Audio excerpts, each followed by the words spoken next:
আমাদের প্রিয় নবী হযরত মুহাম্মদ সাল্লাল্লাহু আলাইহি ওয়াসাল্লাম একদিন সাহাবীদের বলেছিলেন, মুসলমানরা একদিন অবশ্যই কনস্টান্টিনোপল শহর জয় করবে। কতই না উত্তম হবে সেই আমির, আর কতই না উত্তম হবে সেই বাহিনী।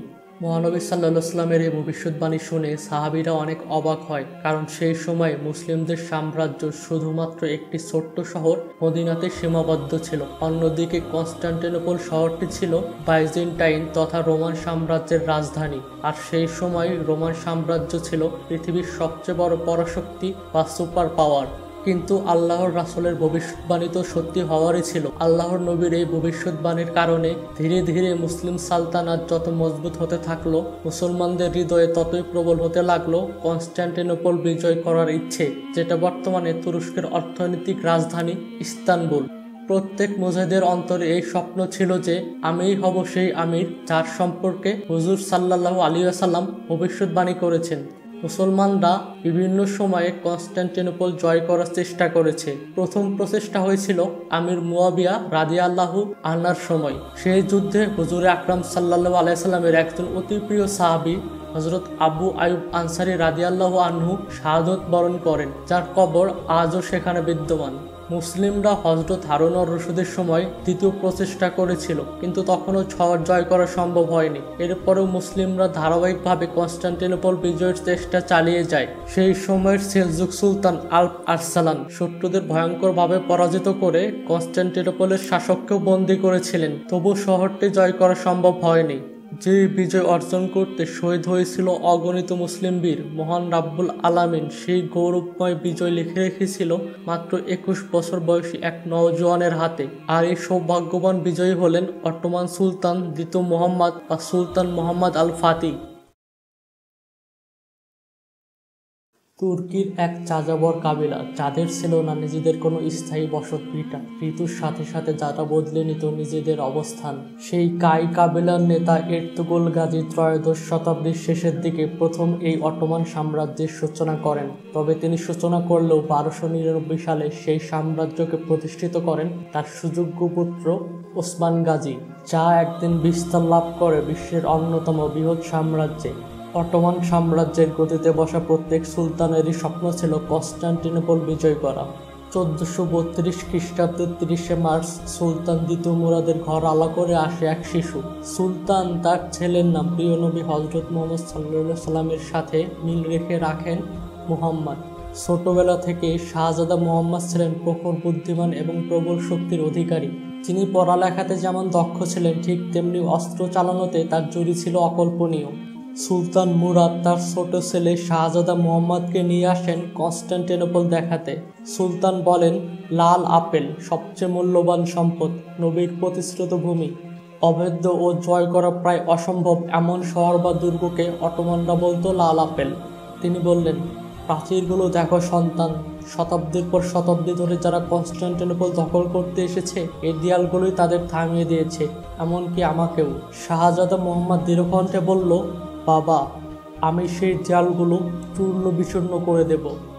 সুলতান মুরাদ দীর্ঘদিন যুদ্ধ করতে করতে ক্লান্ত হয়ে পড়েছিলেন। এ কারণেই তিনি 1444 খ্রিস্টাব্দে সিংহাসন ছেড়ে দেন এবং মাত্র 12 বছর বয়সী পুত্র মুহাম্মদকে অটোমান সুলতান বানান। তিনি একান্তে চলে যান আল্লাহর ইবাদতে মশগুল থাকতে ও শান্ত জীবন কাটাতে। তবে সেই সময় ক্রুসেডাররা, বিশেষ করে হাঙ্গেরি ও ইউরোপের জোট বাহিনী সুযোগ নিয়ে আক্রমণ করলে ছোট মুহাম্মদ পরিস্থিতি সামলাতে পারছিলেন না। তিনি সুলতান মুরাদকে পুনরায় সিংহাসনে বসে সেনাবাহিনীকে নেতৃত্ব দিতে অনুরোধ করে।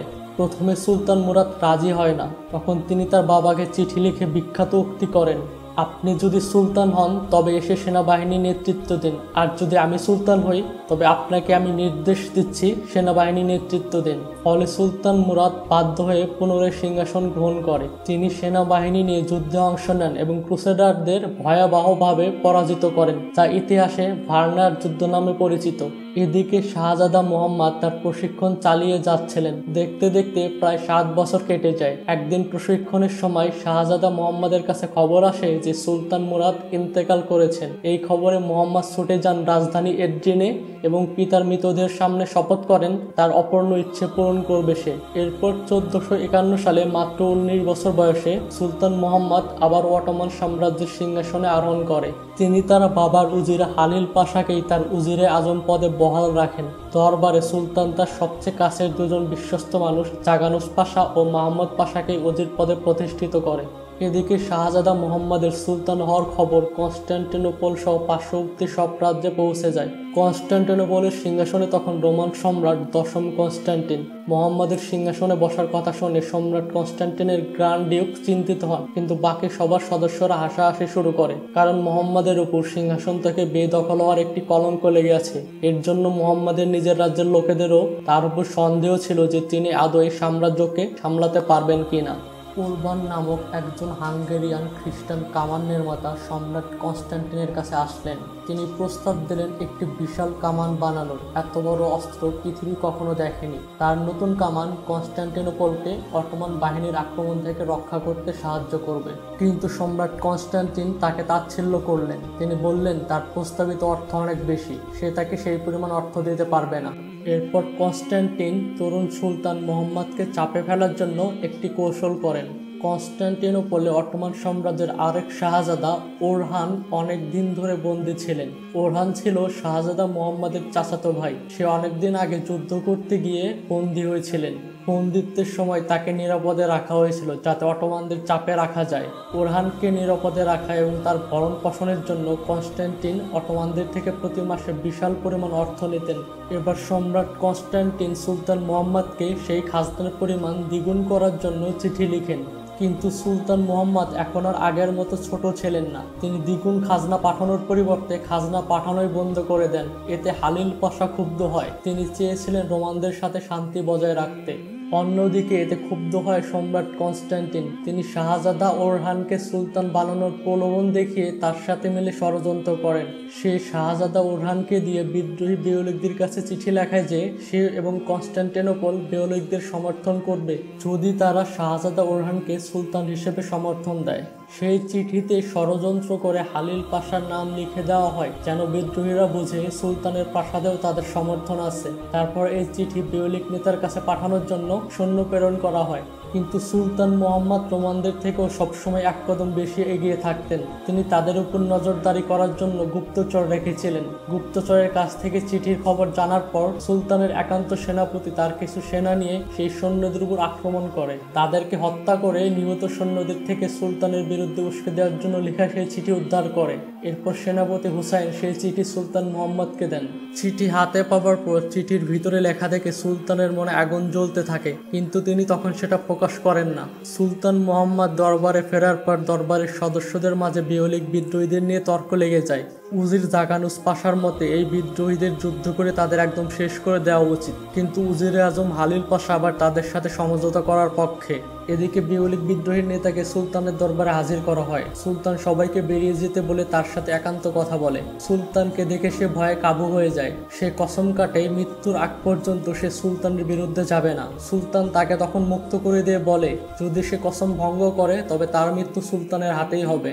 এবার সুলতান আবার তার দরবারের সদস্যদের ডাকে। এবার সুলতান তার প্রধান উজির হালিল পাশাকে সেই চিঠি পড়তে দেয়। সে হালিল পাশার উপর রেগে যায়, কেননা হালিল পাশা শুরু থেকেই রোমানদের সাথে বন্ধুত্ব রাখার জন্য সুলতানকে পরামর্শ দিচ্ছিলেন। এছাড়াও ওরহানের লেখা ষড়যন্ত্রমূলক চিঠিতে কেন হালিল পাশার নাম লেখা সেটা সুলতান জানতে চান। হালিল পাশা তখন বলেন তিনি অনেক বছর ধরে সুলতানের বাবা প্রয়াত সুলতান মুরাদের সহযোগী ছিলেন, তাই তিনি কখনো অটোমানদের বিরুদ্ধে ষড়যন্ত্র করবেন না। কিন্তু তবুও যদি সুলতান তার উপরে সন্দেহ করে তবে তিনি যে শাস্তি দিবেন তাই তিনি মাথা পেতে নেবেন। এদিকে বাইজেন্টাইনের সম্রাটও জেনে যায় সুলতানের বিরুদ্ধে করা তার ষড়যন্ত্র ব্যর্থ হয়েছে। গ্র্যান্ড ডিউক কনস্টান্টিনোপলের ভবিষ্যৎ নিয়ে শঙ্কিত হয়ে পড়েন। অন্যদিকে হালিল পাশা এখন এটা ভেবে চিন্তায় আছেন যে চিঠিতে কেউ তার নাম লিখে কেন তাকে ষড়যন্ত্রে ফাঁসালো।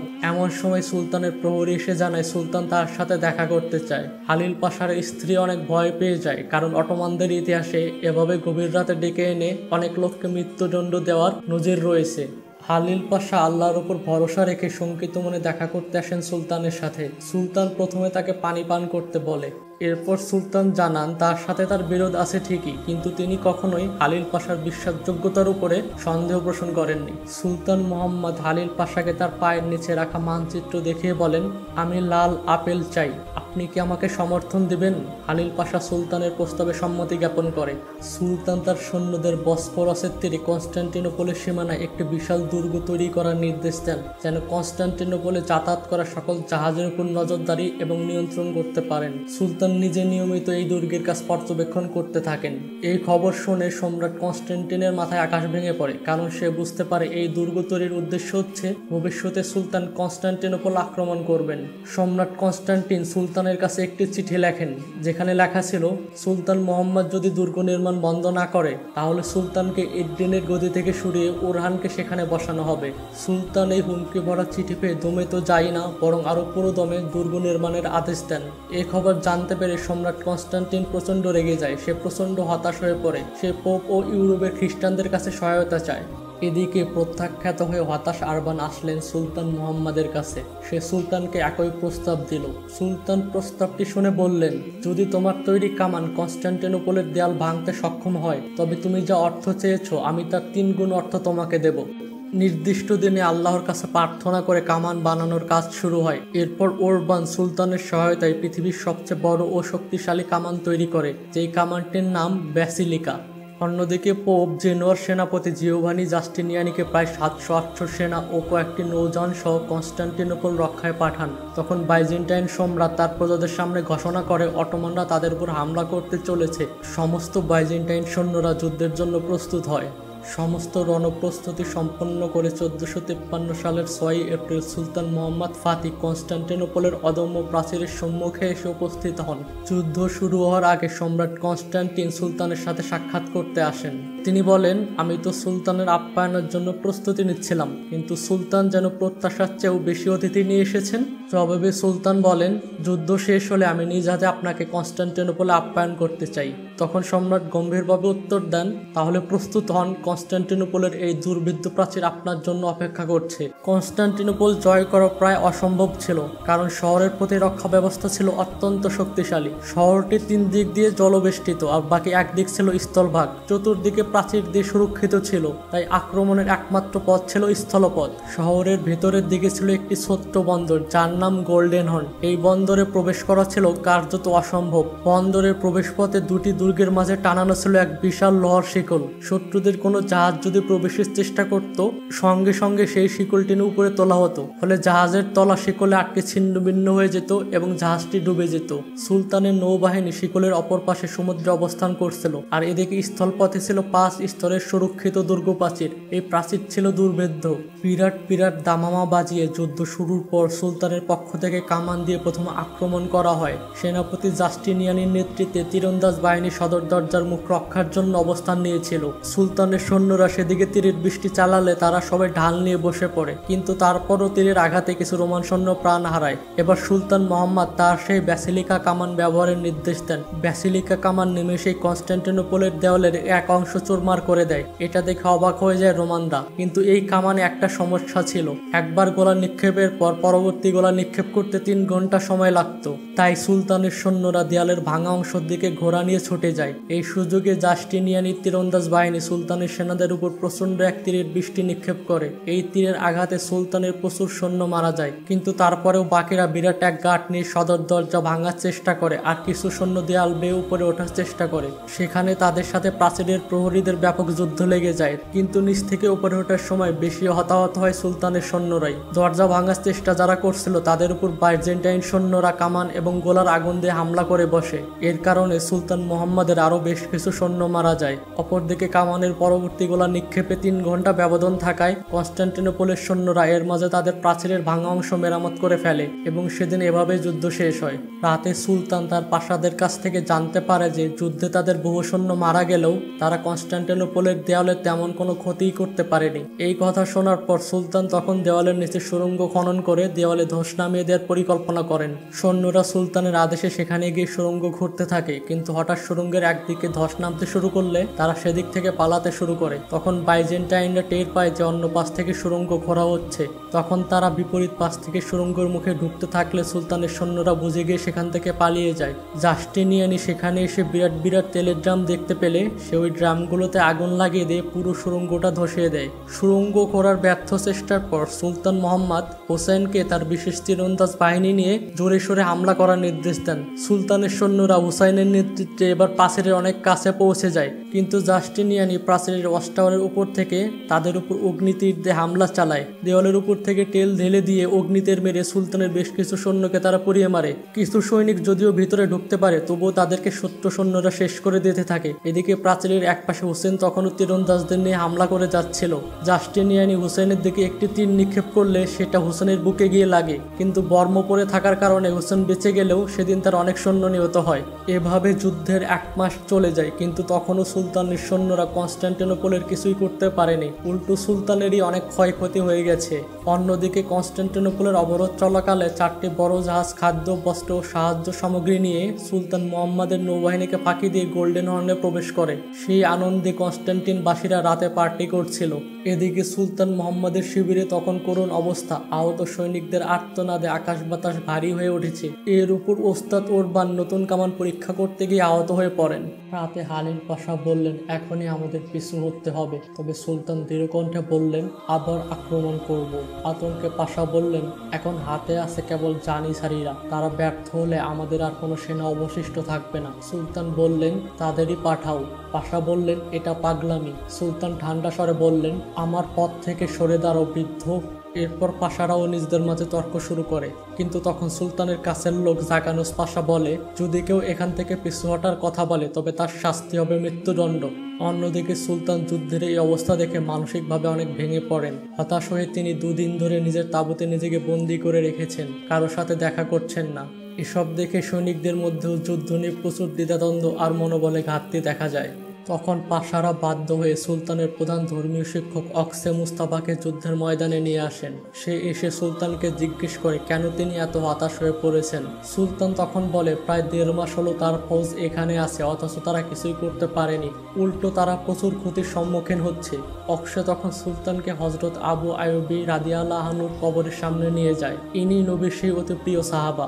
অক্সে সুলতান মোহাম্মদকে জানান, আয়ুব আনসারী বৃদ্ধ বয়সে নিজের জীবনের পরোয়া না করে কনস্টান্টিনোপলকে জয় করতে এসেছিলেন। তিনি শাহাদত বরণ করা না পর্যন্ত হাল ছাড়েননি এবং তাকে এখানে সমাধিস্থ করা হয়েছিল।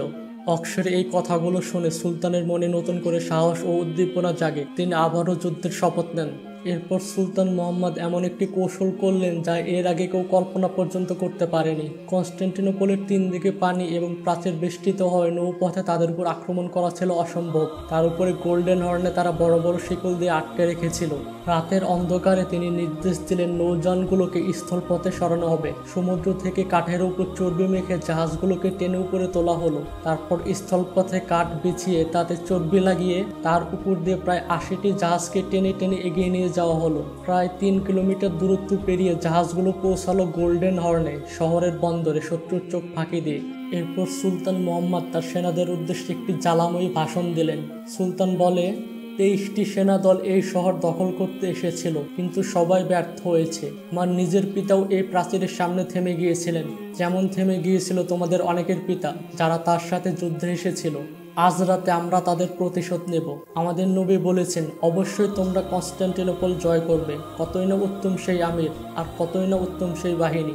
সময় এসেছে আমাদের নিয়তি পূরণের। লাল আপেল পৌঁছাবে সেই ভাগ্যবানদের হাতে। আজ হয়তো আমরা শহীদ হব, নতুবা গাজী হয়ে ফিরব। এরপর সুলতান মোহাম্মদ আল্লাহু আকবার ধ্বনিতে তাদের মনকে উজ্জীবিত করে তোলে। কিছুক্ষণ পর ফজরের আজান দেয়। সুলতান তখন তার হাজার হাজার সৈন্য নিয়ে যুদ্ধের ময়দানে নামাজে দাঁড়িয়ে যায়। আর নামাজের পর সে এই জিহাদে বিজয়ের জন্য আল্লাহর দরবারে ফরিয়াদ জানায়। সকালে কনস্টান্টিনোপল বাসীরা এই দৃশ্য দেখে নিজের চোখে বিশ্বাস করতে পারল না।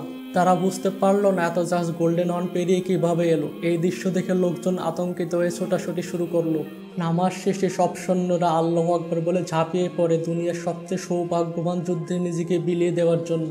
এবার যুদ্ধ জাহাজ ও স্থলভাগ থেকে একযোগে কামানের আঘাতে কনস্টান্টিনোপলের প্রাচীর তাসের ঘরের মতো ভেঙে যেতে থাকে। সেই সুযোগে সুলতানের সৈন্যরা সেখানে ঢুকে পড়লে বাইজেন্টাইনদের সাথে তাদের এক মারাত্মক যুদ্ধ শুরু হয়ে যায়। সুলতানের অনুপ্রেরণার পর অটোমান সৈন্যদের মনে এখন সিংহের মতো সাহস। তারা বাইজেন্টাইনদের উপর প্রবল আক্রমণ করে তাদেরকে ধরাশায়ী করতে থাকে। যুদ্ধে সুলতানের বাহিনী একে একে বাইজেন্টাইন সৈনিকদের শেষ করে দিতে থাকে। সম্রাটের কাছের লোকেরা বিপদ বুঝতে পেরে তাকে সরিয়ে নেয়। গ্র্যান্ড ডিউক তাকে পালিয়ে যেতে বলে, কিন্তু কাপুরুষের মতো সে পালায় না। এর মাঝে সেনাপতি জাস্টিনিয়ানের সাথে লড়াই শুরু হয় সিপাহসালার হুসাইনের। সেই লড়াই ছিল প্রচণ্ড ভয়াবহ। এভাবে এক পর্যায়ে হুসেনের হাতে জাস্টিনিয়ানি নিহত হয়। এরপর হুসাইন কালিমার পতাকা নিয়ে কনস্টান্টিনোপলের মিনারে ওঠে, কিন্তু কনস্টান্টিনের সৈন্যরা তার বুকে তীর ছুঁড়ে মারে। এতে হুসাইন একদম আহত হয়ে যায়, কিন্তু তারপরেও সে কনস্টান্টিনোপলের মিনারে কালিমার পতাকা লাগিয়ে দেয় আর সঙ্গে সঙ্গে সে শাহাদত বরণ করে। এদিকে অটোমান সৈন্যরা যখন কনস্টান্টিনোপলের আকাশে কালেমার পতাকা দেখতে পায়, তখন তাদের শক্তি যেন বহুগুণ বেড়ে যায়। এক পর্যায়ে দেখা যায় সুলতানের সৈন্যরা কনস্টান্টিনোপলের সব সৈন্যকে হত্যা করেছে। সমস্ত বাইজেন্টাইন সৈন্যরা একদম ধূলিসাৎ হয়ে গেছে, এমনকি সম্রাট কনস্টান্টিনও সেখানে মারা যায়। অবশেষে 53 দিন যুদ্ধের পর 29 মে 1453 খ্রিস্টাব্দে সুলতান মোহাম্মদ কনস্টান্টিনোপল জয় করে, অর্থাৎ সে মহানবী সাল্লাল্লাহু আলাইহি ওয়াসাল্লামের ভবিষ্যৎবাণী সত্য প্রমাণিত করে। সুলতান মোহাম্মদ ভীত সন্ত্রস্ত কনস্টান্টিনোপলের সাধারণ জনগণকে বলে, আমি আপনাদের নতুন শাসক, আমি কখনো আপনাদের ধর্মীয় কাজে বাধা দেব না, আপনারা আপনাদের ইচ্ছে স্বাধীন মতো জীবনযাপন করতে পারেন। এই কথা শুনে তারা সকলে অনেক খুশি হয়ে যায়। তারা বুঝতে পারে যে সুলতান মোহাম্মদ একজন ভালো মনের মানুষ, তাই তারা তার সঙ্গে একদম মিশে যায়। এরপর সুলতান মোহাম্মদ কনস্টান্টিনোপলের সিংহাসনে আরোহণ করে হয়ে যান কায়সারে রোম, অর্থাৎ the new Caesar of Rome. আর কনস্টান্টিনোপল বিজয়ের কারণে তার উপাধি হয়ে যায় ফাতি বা বিজয়ী, তাই তার নাম সুলতান মোহাম্মদ ফাতি। এভাবেই 1453 সালে মহানবী সাল্লাল্লাহু আলাইহি ওয়াসাল্লামের ভবিষ্যৎবাণী সত্য প্রমাণিত হয়েছিল এবং কনস্টান্টিনোপলের আকাশে উড়েছিল কালিমার পতাকা।